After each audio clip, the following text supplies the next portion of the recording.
Teaching is the only job you are ever expected to be great at from the beginning. And this is a problem because you're not good at anything from the beginning. I mean, anyone you think of that you would consider being in the book of greatness just didn't start out being great. But to be honest, there's a bigger problem. And I think the bigger problem is, I'd even dare say the way bigger problem here is that many of you have bought into this idea that you're supposed to be great now. Some of you expect yourselves to be great now when you just maybe started not that long ago. And the issue is that you see more evidence in your classroom oftentimes of where you lack than where you're growing and being great. Whether it's your class is not behaving or your colleagues looking at you with this kind of look of pity.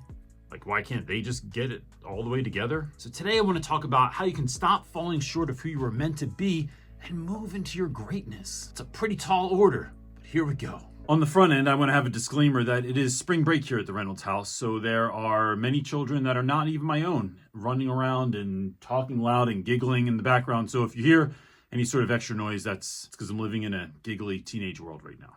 All right, but on to our first point.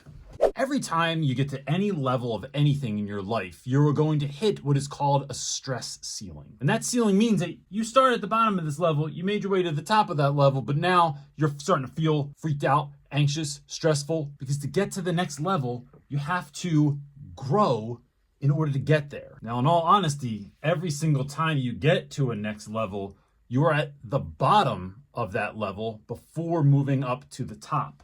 And then you get to the top and you feel the stress again until you're either ready to quit or you're ready to persevere. But I think there's a different way of looking at this than just focusing on the stress. And that is to replace the word stress with the word strength. And watch what that does. What you're doing there is instead of looking at something as a stress ceiling, you're looking at it as a strength signal. Meaning this.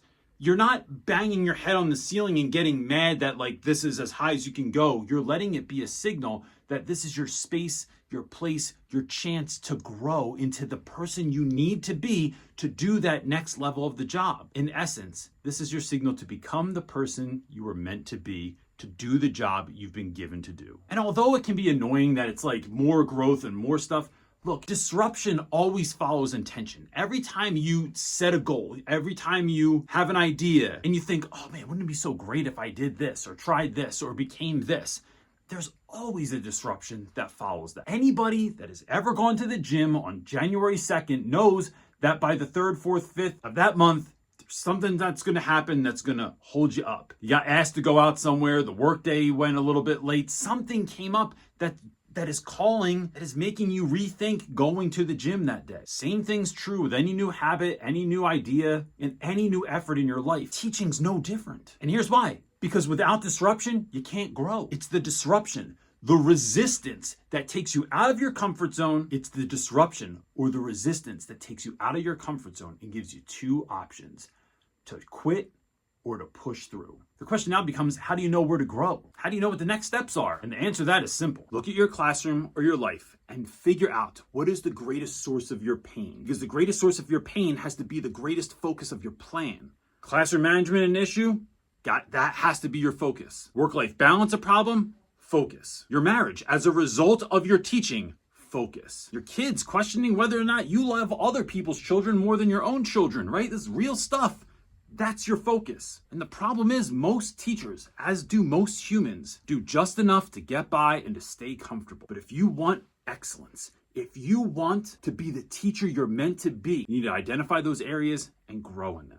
And the last thing I want to say here is that you have two options. You can either choose or decide. And a lot of people think these are the same things, but they're not. So let's get real nerd on this real quick. The word decide actually has Latin roots and stems from the Latin term Persevere, which gives us the D that means off, and idea, meaning to cut. So a decision literally means to cut off, as in when you make a decision, you cut off all other options. It is the only way that you can go forward, as opposed to choose, which just means to pick one. And you can just pick one, and if you don't like it, you can pick another one. So making a decision is far more meaningful than making a choice. If you've been watching this video this long, you are not someone that's simply going to make a choice and quit. You are clearly someone who is ready to decide. So identify the greatest source of your stress and turn it into the greatest source of your growth. This could be books, it could be YouTube videos, it could be courses, seminars, conferences. Like, deep dive into this and make it your singular